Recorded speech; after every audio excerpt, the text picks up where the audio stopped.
Tonight on the Fanatic Forum, we are going to delve deeply into comic book history to the year 1986 and possibly answer the question, could 1986 be the greatest year in comic books? We're going to have that and a whole lot more right after this.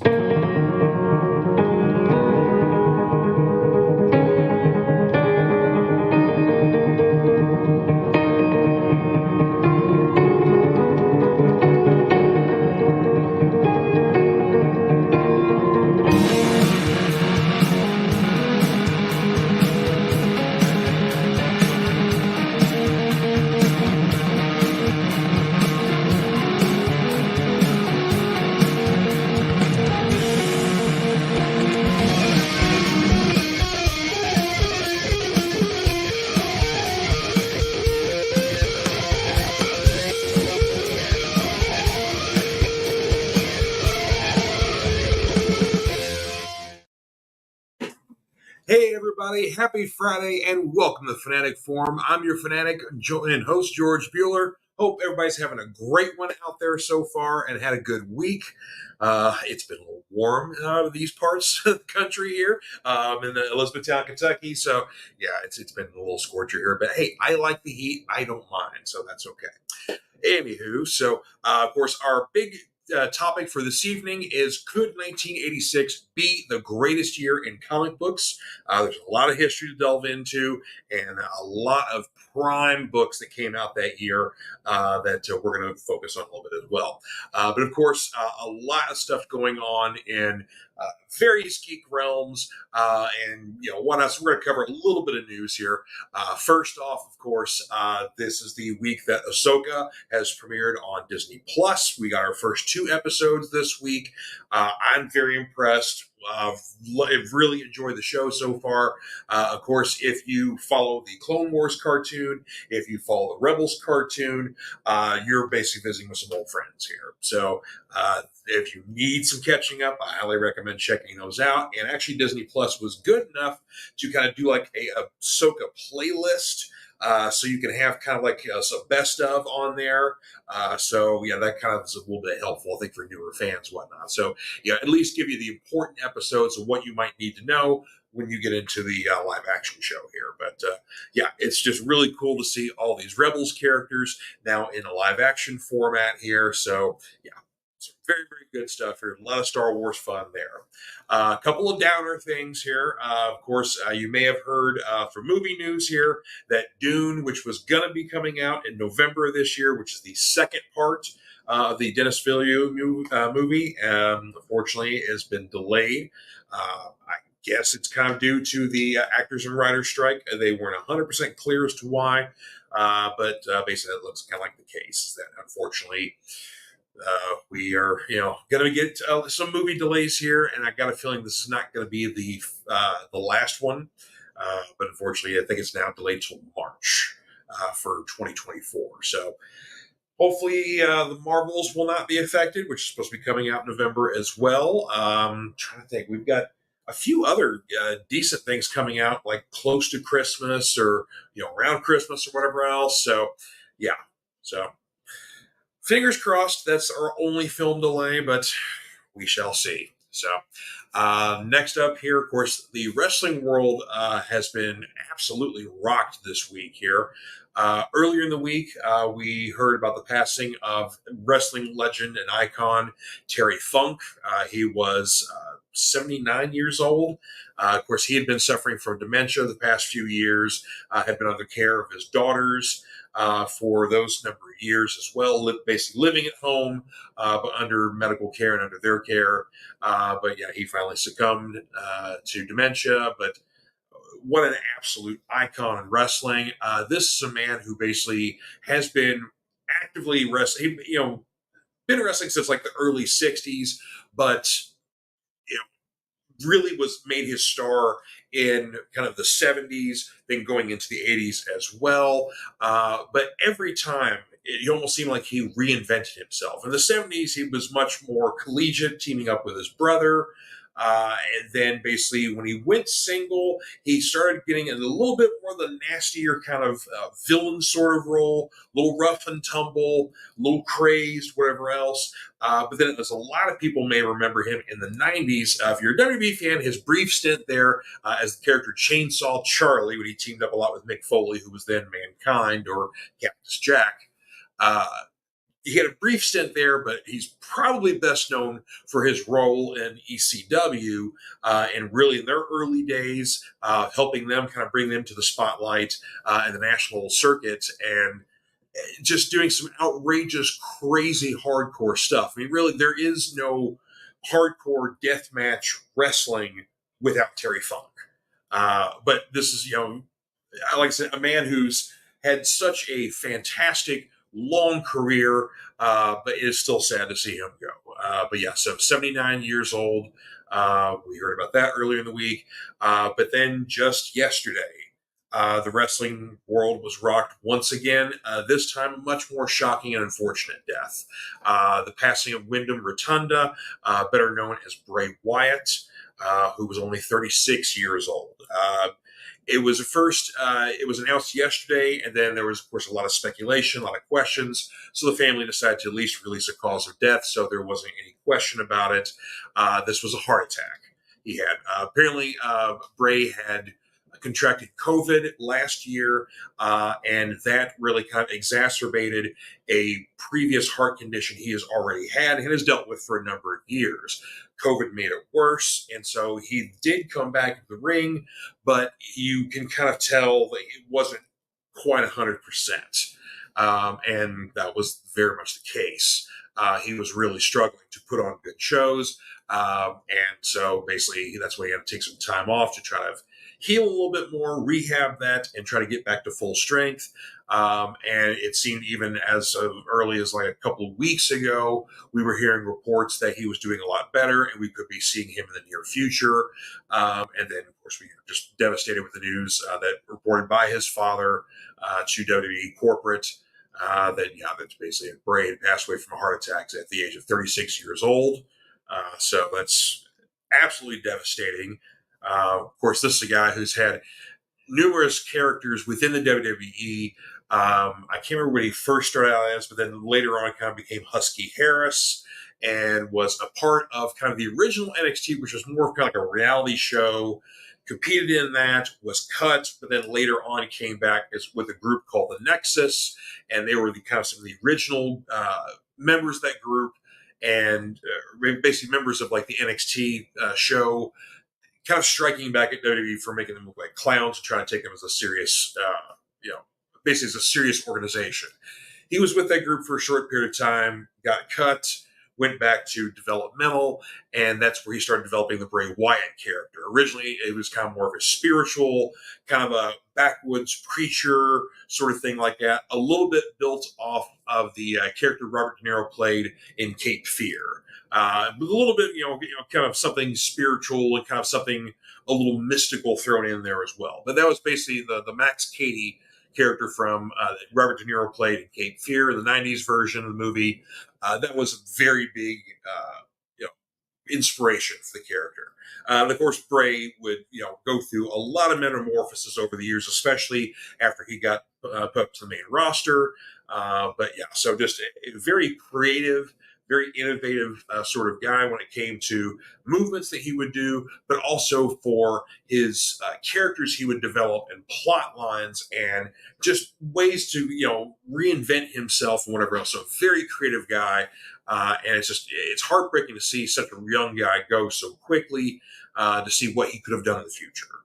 Especially such a creative mind too. He probably could have been very useful to the company, like as a backstage agent and a writer and whatever else. So it absolutely devastating. So yeah, it's just a very unfortunate loss. On a brighter note, though, of course, we do have some exciting stuff in the wrestling world. AEW's All In pay-per-view is this Sunday, which is going to be live from London, Wembley Stadium. So it's the first time that AEW's been in London. So for the American fans, we're going to be watching a little bit earlier in the day. I'm Eastern time, so my start time is 1 o'clock. Pre-show, I believe, starts at noon. They call it the 0 Hour, and there are some matches in the 0 Hour pre-show, so don't miss those. But I think those are on YouTube, so those are free if you don't want to do the pay-per-view or not, because they're kind of sticking us with like a double pay-per-view thing, because this week we've got All In, and then next week we've got All Out coming from Chicago. And so it's like, those are probably both $50 pay-per-views. So it's like, all right, well, it's going to be a little pricey there. But anyway, so that's got some exciting matches there. So look forward to those. Of course, WB just had SummerSlam a couple of weeks ago, and now I think they are building towards, I'm not sure.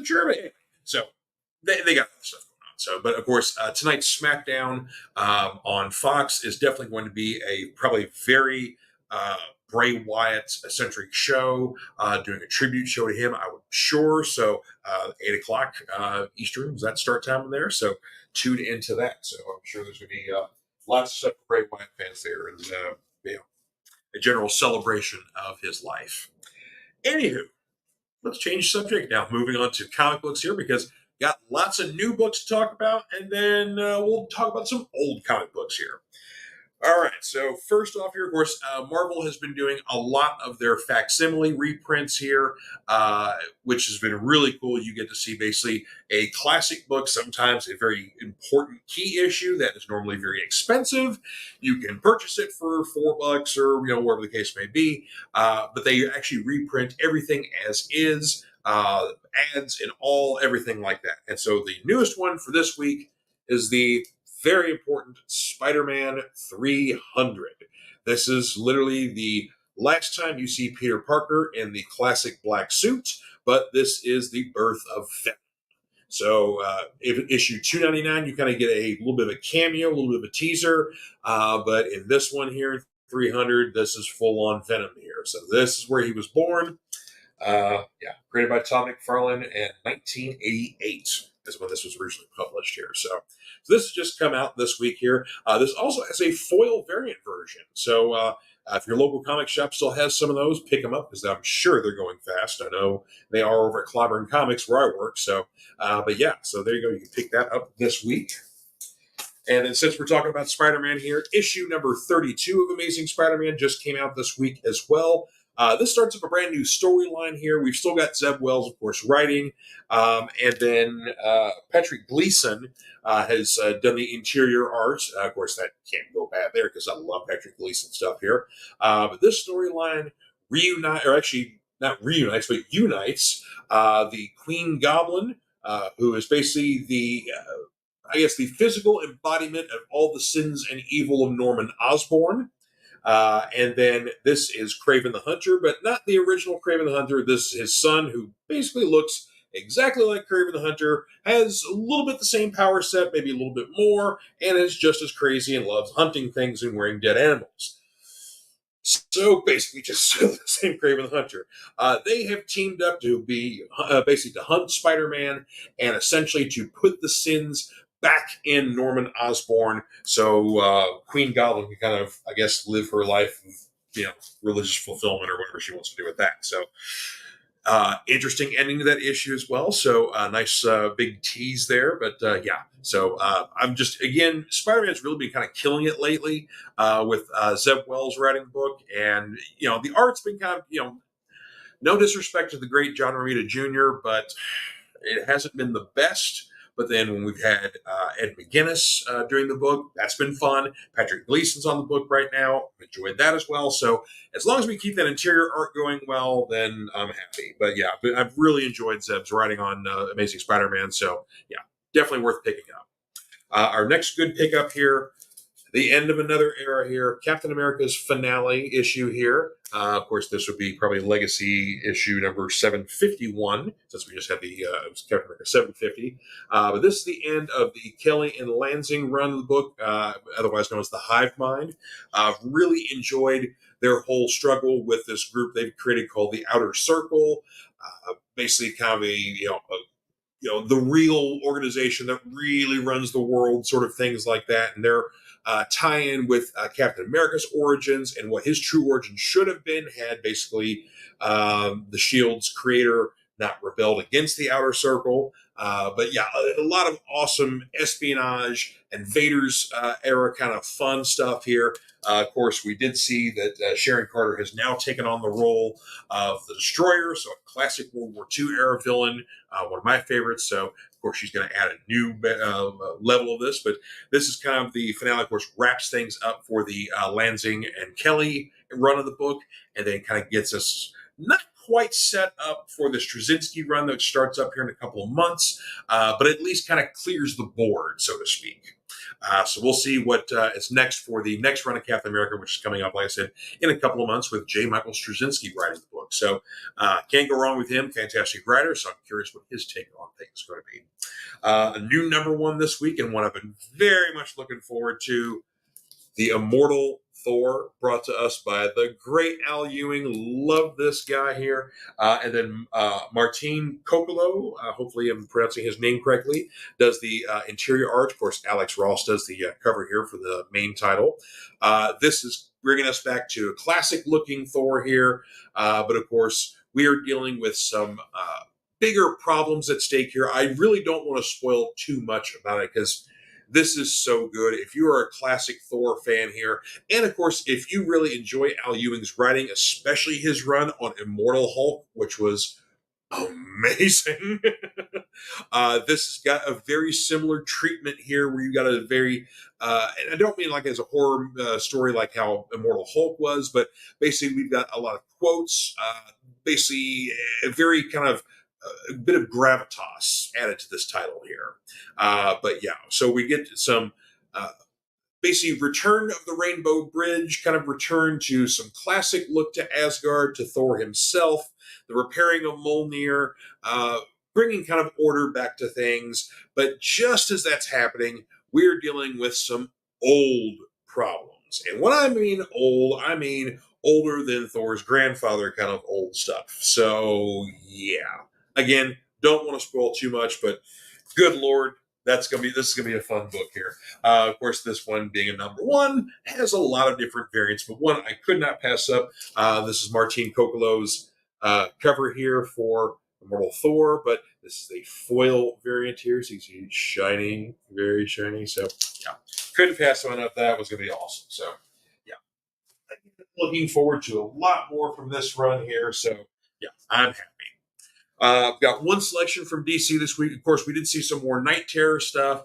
The last issue for the main series. And then, of course, we've got the Night's End coming up here in a couple of weeks, or maybe next week or something like that. Anyway, Night Terror is going to be wrapping up pretty soon. So we'll talk about that a bit more here. But one mini-series that did finally wrap up here, Dark Knights of Steel, brought to us by Tom Taylor, which, of course, I love when Tom Taylor plays in the DC sandbox, getting to essentially, mess around with, continuity, whatever he wants to do with no repercussions throughout the regular DC universe. He's kind of got these, like I said, little sandbox universes here. So this is basically a medieval setting here, but we are populated with characters throughout the DC universe here.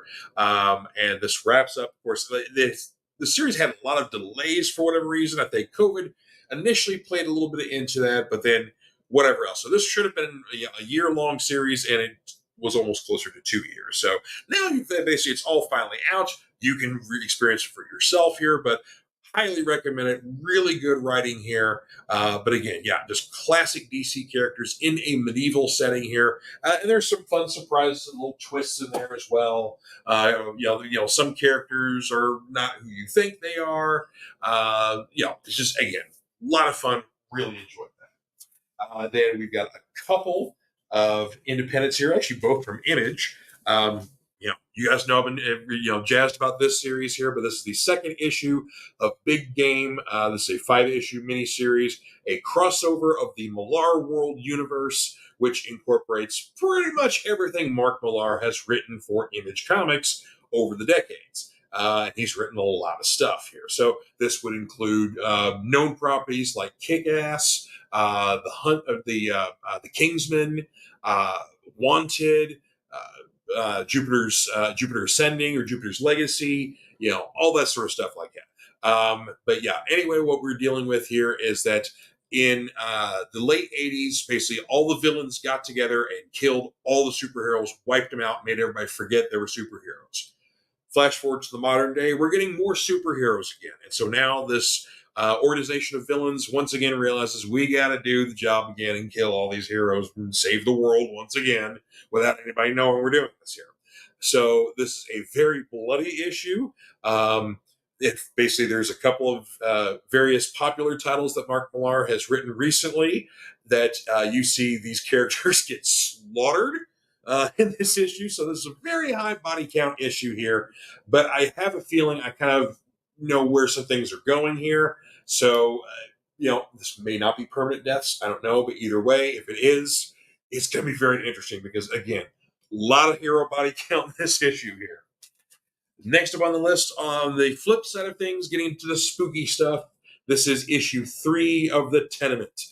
This is from the Bone Orchard Mythos universe here, brought to us by Jeff Lemire and Andrea Sorrentino. The story here is that basically we've got a tenement building, lots of people living in there, a older gentleman who passes away, who may have had kind of some strange goings on and workings and doings in his domicile. Once he passes away, kind of unlocks a door to a different realm, and now essentially their building is no longer on Earth. It's somewhere else. They haven't quite figured things out yet, but essentially the group has to travel to find out some answers, and upon doing so, basically hit peril every level they go down. They're basically going down a very long 7-story staircase. But every time they hit a story, something else happens here. So issue 3, very creepy stuff here. Really gets things rolling for the series here because I think this is, I can't remember how long this miniseries is supposed to be. There's only supposed to be 5 issues or anything. So, but yeah, issue 3 really gets things rolling and very creepy stuff. But again, I've really enjoyed what's been coming out of the Bone Orchard Mythos, which of course has been this series, the miniseries 10,000 Black Feathers, the hardcover The Passageway. All really good, kind of very like Twin Peaksy, very psychological sort of horror stuff. Not, there is some gore, a little bit, some, blood kind of stuff like that, but it's not like slasher kind of stuff. Like I said, this is like, if you like H.P. Lovecraft kind of creepy kind of stuff, this is in that sort of realm. So, of course, it all takes place modern day, but nonetheless, very fun. Love it, love it, love it. So, had to talk about those. Anywho, we're going to take a break here real quick, and then when we get back, we're talking 1986, the year that comics broke. We'll be right back. Comic Books for Kids provides comic books to kids in hospitals and cancer centers across the U.S. It's a place where we can all work together to make sure every child has a comic book. 100% of all proceeds go towards the kids. It's about making a difference, and while they're in the hospital, allowing them to fly like a superhero, battle dragons, or rescue teddy bears. We are in every state in the country and now support over 160 hospitals. Every month, we add more. Visit cb4k.org. All right, we are back. And basically, tonight, we are going to be possibly answering the question here. Could 1986 be the greatest year in comic books? Now, of course, there are a lot of important dates in comic book history. If you want to talk the birth of DC Comics, 1935 saw the publish of More Fun Comics. Technically, that is the first DC comic book, even though DC really wouldn't be known as DC Comics until 1937. Then flash forward, maybe about 6 months later, we get into the summer, June of 1938, saw the release of Action Comics #1, giving us the birth of the modern day superhero with the birth of Superman himself. So, granted, there were pulp heroes before Superman. Technically, the Phantom is also argued as the original superhero, but he was more kind of a mystically powered sort of guy and had, just basically punched a lot of things. Didn't essentially really have, according to Hoyle, superpowers. Superman is really who we look at as the first superhero, as the birth of the modern day superhero. So basically, DC Comics, again, the late 30s is where we go back to there. Marvel Comics, on the other hand, was a little bit earlier, or a little bit later than that. 1940s, we see Timely Comics born. Kind of shifts into the 1950s. Right around 1951 is when it becomes Atlas Comics. Then that happens for maybe a few years, and then basically we get in the 1960s. They decide to change it to Marvel Comics, and really the true birth of Marvel Comics, June of 1961, the first ever Fantastic Four. And that kind of, again, that's the true birth of Marvel Comics there. So, again, so very important, dates there. But really, comic books had a long evolution. Essentially we had, a lot of the crime books, the horror books, whatever else, kind of like your Tales from the Crypt, your crime stories, stuff like that. That sort of led to the creation of the Comics Code, because basically parents were worried that comic books were turning their children into juvenile delinquents. You had the book Seduction of the Innocent come out, which basically was pointing the finger directly at comic books for this sort of thing like that. So the comic books companies themselves created this code of conduct and how things are going to be published, what subjects would and would not be used, that sort of thing like that.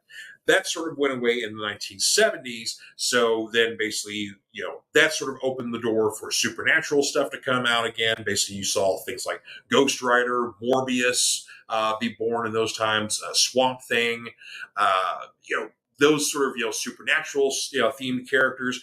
We start to get a little bit darker stories because now DC Comics is taking Batman in a more serious realm, moving away from the campiness of the 1960s, influence from the Adam West TV show. So now we're getting, the Denny O'Neil and the Neil Adams,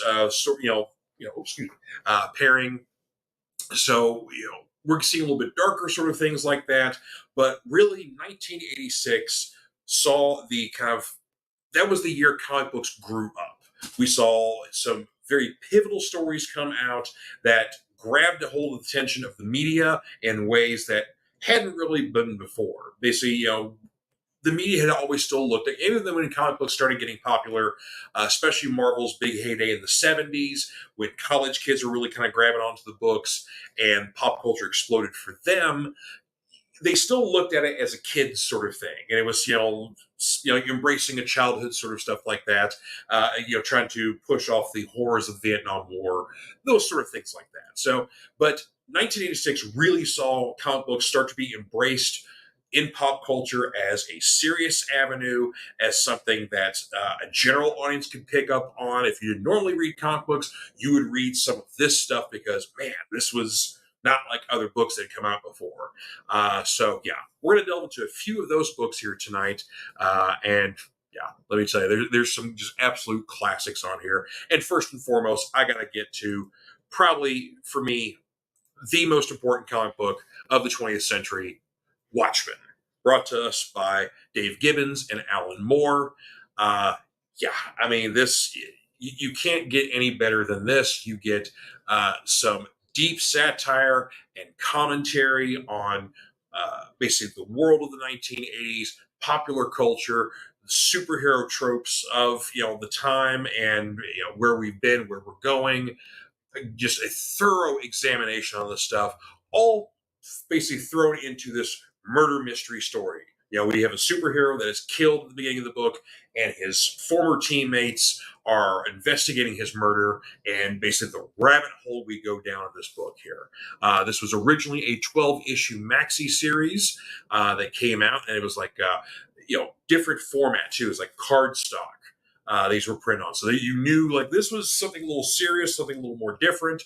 But of course, it was eventually compiled into a trade paperback format, and that still sells millions of copies every year. It is a outstandingly popular book still, been reprinted in multiple languages. They've done, we actually still have one copy of the shop, an annotated version of the book, which basically breaks down the processes, the history, how they created things, where it's this giant, thick coffee table book. It's this, huge book, whatever else. But anyway, so if you're a super duper Watchmen fan, you need to pick up the annotated Watchmen because that really delves into things there.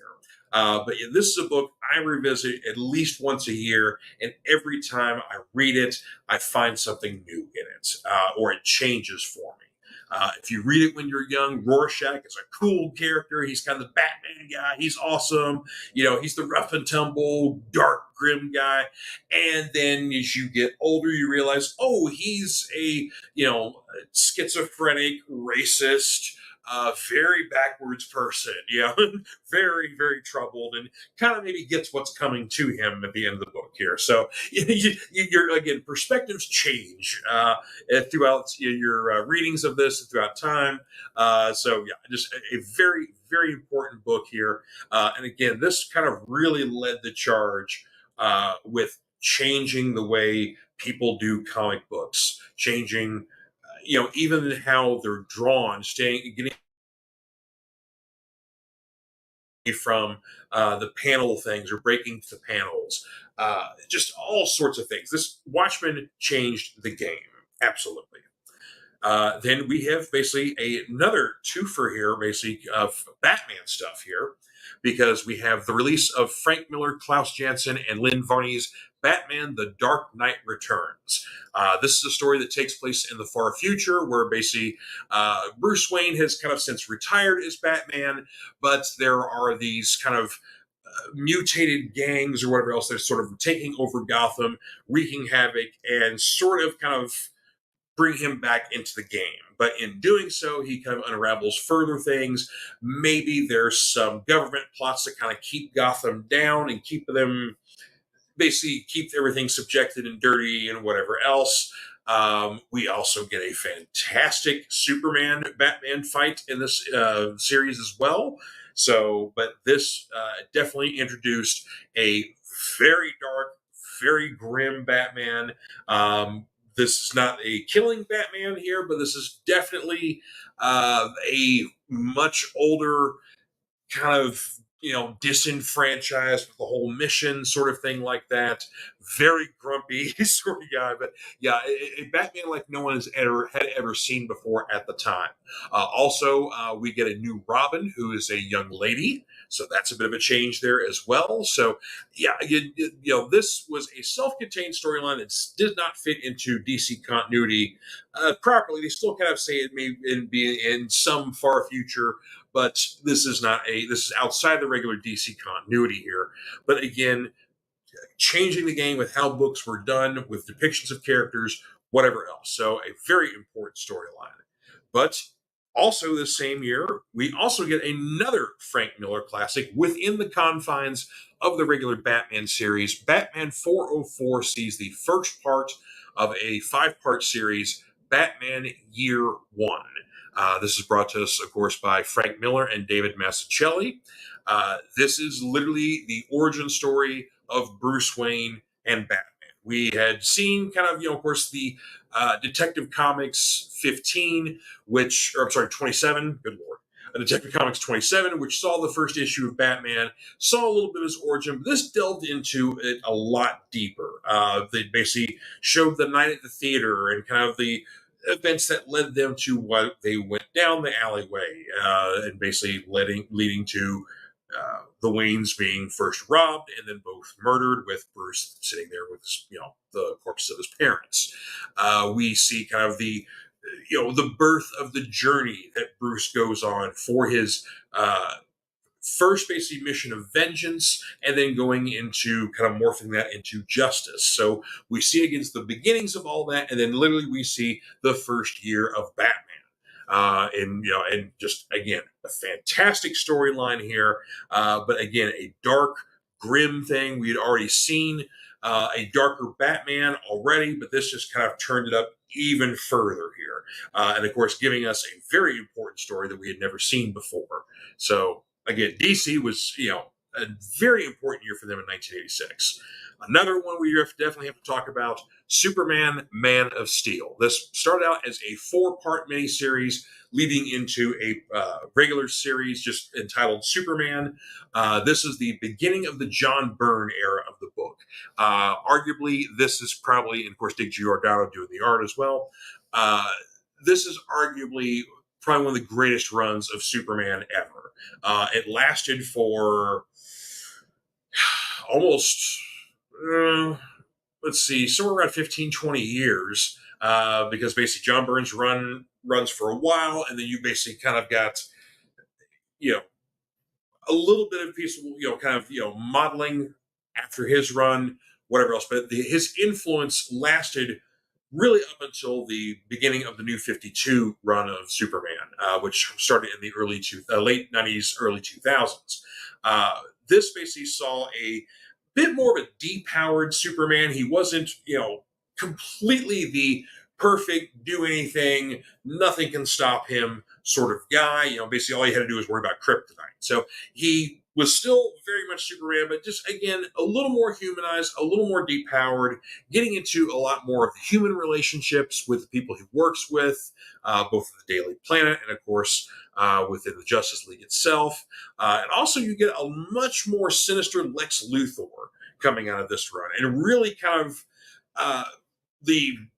the beginning of what we know Lex as now. Before, he was kind of course, the world's smartest criminal genius, sort of thing like that. But he was also had a little bit of a wacky, kind of a bit of a bumbling side to him as well. Wasn't necessarily a serious character. You saw a little bit of that gravitas from Gene Hackman's portrayal in the 78 Superman, and then, of course, the Superman 2 sequel. But really, in the comic books, he was kind of a goof. And the John Byrne run of Superman here kind of sees where we see Superman now as a character, and definitely where we see Lex Luthor as a villain. So yeah, very important year for that. But of course, there you had a lot of other runs of books as well. 1986 saw the Legends miniseries, which was kind of your follow-up sequel to the classic Crisis on Infinite Earths, which was the year before. You had a lot of deaths, a lot of, changing of the guard sort of things happening in Crisis. And then in Legends was kind of the rebirth of the DC era. We saw a new Shazam being born, or kind of a new take on Shazam. This is where basically Wally West really takes over as the Flash in the Legends series. So a lot of other just, important events happen in the Legends things, kind of kicking things off for DC Comics in the 80s, really taking them, again, until we get to the New 52 era of DC. Over at Marvel, on the other hand, we had lots of important things over there. First and foremost, we had Marvel's 25th anniversary in 1986. Now, of course, Marvel had already had a long history of having much more humanized characters than DC Comics, a little bit darker takes on things from time to time.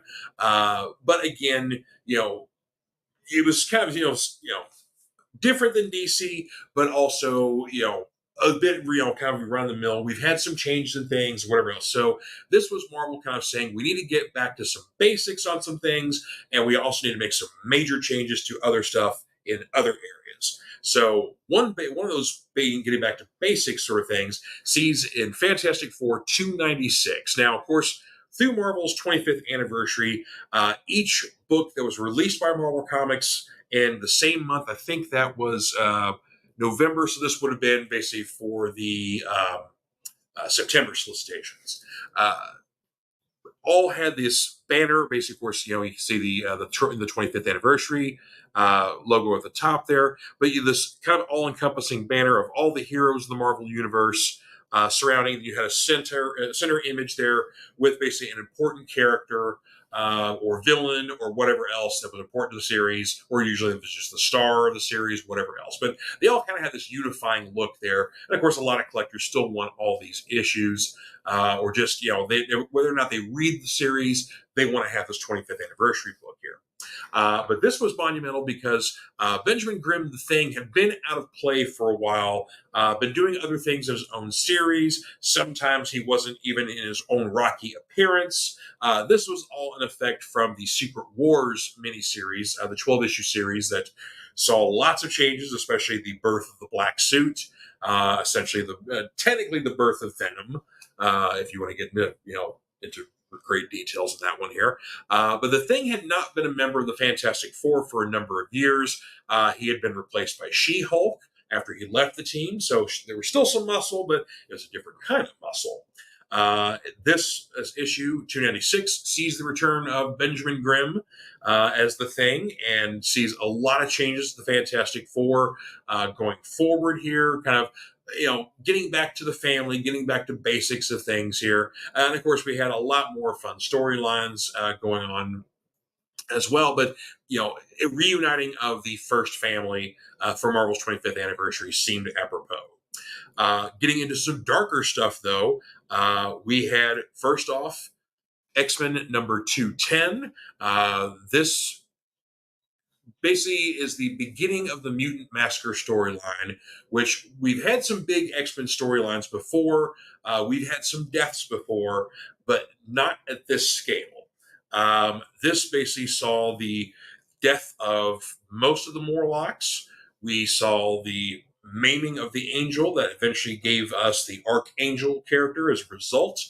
The characters of the Marauders and Mr. Sinister were introduced in the storyline. So lots of big things going on. And of course, this eventually led to the world at large thinking that the X-Men were dead. And so there was a period of the book where basically they, everybody thinks they're dead. The world at large think they're dead. They kind of have like an outlaw sort of status. And of course, there was also some sort of, I can't remember if it was like a magic or sort of thing like that, where they didn't show up on like video cameras, so they couldn't be recorded or whatnot, or nobody could take photos of it or whatever else. So, and an interesting period of the book here, but it starts at issue 210. But again, a very dark storyline here. But one of my favorites too. But some very, very, very dark stuff here.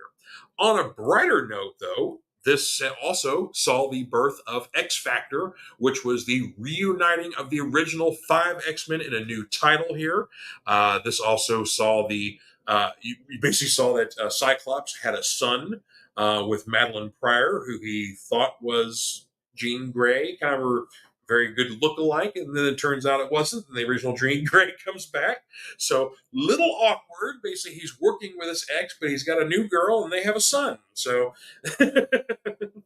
lots of things going on there. Of course, X Factor in a couple of issues gives us the birth of Apocalypse in issue 3. So, X Factor brought in a different side of the X-Men universe, reuniting the original team, but it was an interesting take on them as they were seen by the government as they were bringing in mutants that people thought were dangerous, but in reality, what they were doing was they were protecting them, hiding them, getting them out of the government's line of sight, and if they needed to help them or help them control their abilities, they would do that as well. But basically, it was kind of a twofold double agent sort of thing they were doing here.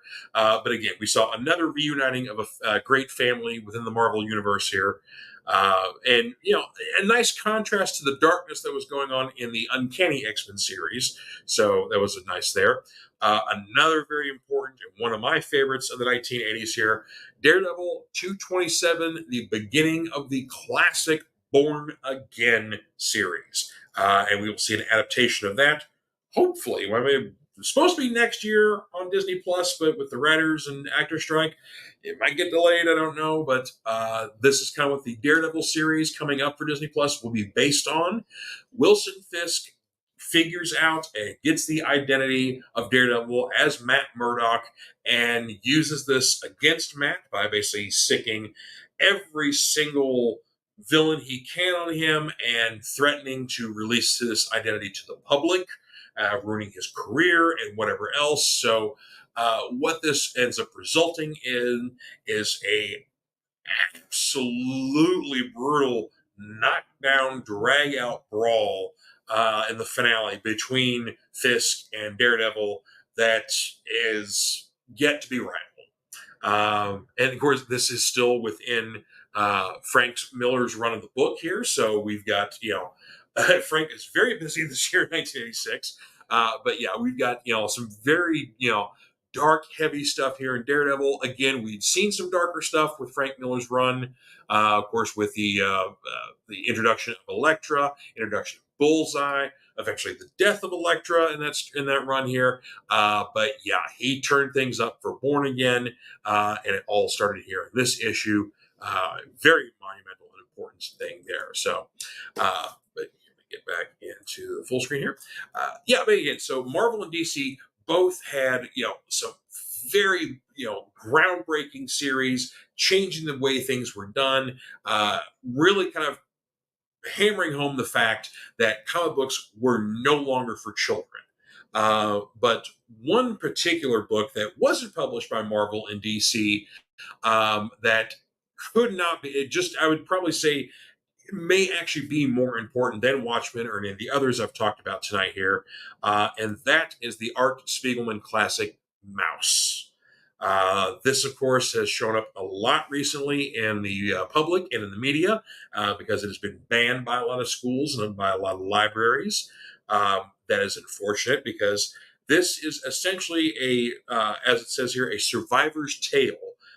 Initially told in 2 volumes, but you can basically get the complete Mouse in 1 volume most of the time, in bookstores or comic shops or the carry it or whatever else. But this was basically a tale of survival of Art Spiegelman's father while he was basically in prison camps during the Holocaust, during World War II. The Jewish people are basically depicted as mice, and the Nazis are depicted as cats, so hence the name Mouse. This is a warts and all, very emotional, very dark and deep story, again, about a survivor's tale through absolute horror. And this is, this isn't some movie thing like that. This is true things that happen to real people, and a very, very dark and embarrassing period of human history. But again, this is told in 2 volumes here, My Father Bleeds, and the second volume, And Here My Troubles Begin. If you have not read this book, even if, like, again, if you've never read comics before, if you don't care about superheroes or anything like that, this is a book you need to read because of just the absolute power of the story here. And just, again, really, this hammered home absolutely that comic books are not for kids anymore. This is a medium of storytelling. This is a medium of art. This is important. And can be for good use, not just entertainment. And of course, we've seen a lot of other books throughout the years since that, have touched on real, true subjects. Congressman John, or actually a former, he passed away now, but Congressman John Lewis has got his series that he did called March. I know that's in 2 volumes. I'm not sure there's any more volumes of that, but that's the one you can find in bookstores. But again, this is told in the comic books, but this is basically about his journey and the civil rights struggle and him marching with Dr. Martin Luther King, and all sorts of struggles he's had over his years, just as basically being an African American. This is, beyond politics, beyond anything else. This is just being a human being and being, basically scorned upon by other people. So again, comic books have told very important stories, very real stories. But of course, we still have the fiction, we still have the fun, but decided somewhere along the lines that we needed to make it darker, needed to make it more grown up, and that's what 1986 brought us. And really, we have books that touch back on nostalgia.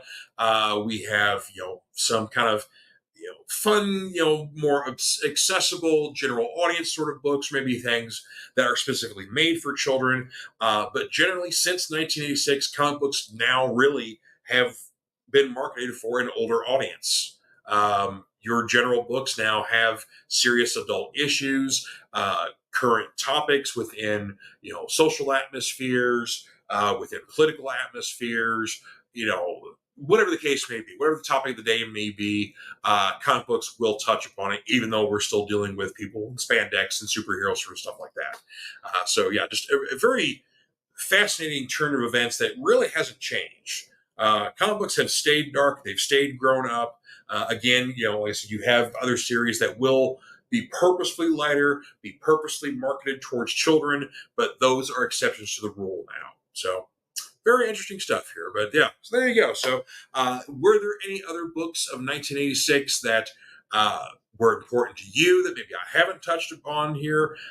Maybe do you think there's another year that's more important that changed the game the way things are done here? So there have been other historical years, other historical points, but really for me, 1986 really is kind of the one that did it all, and its effect is still felt today.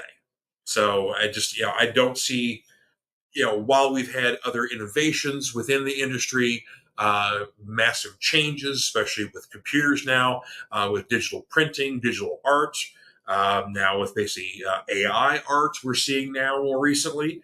There's some changes on the horizon there, but yeah, we'll see what things are, coming for the future, or maybe in the next 10, 15, 20 years, there may be some other great innovation. We shall see. But for right now, I'm going to leave you with that. But I'd love to hear your opinions. Love to hear you guys chime in on this one. Of course, I recommend that you're asking you guys to share this with your friends, like it, comment, whatever else. If you don't get on Facebook, you find me on YouTube. If you don't care for YouTube, I'm on Facebook, whatever the case may be. So, love to hear from you guys here. That's what we're all about here at the Fanatic Forum. So thank you once again for joining us, and you all have yourselves a wonderful weekend, and we will see you next time on the Fanatic Forum. Take care.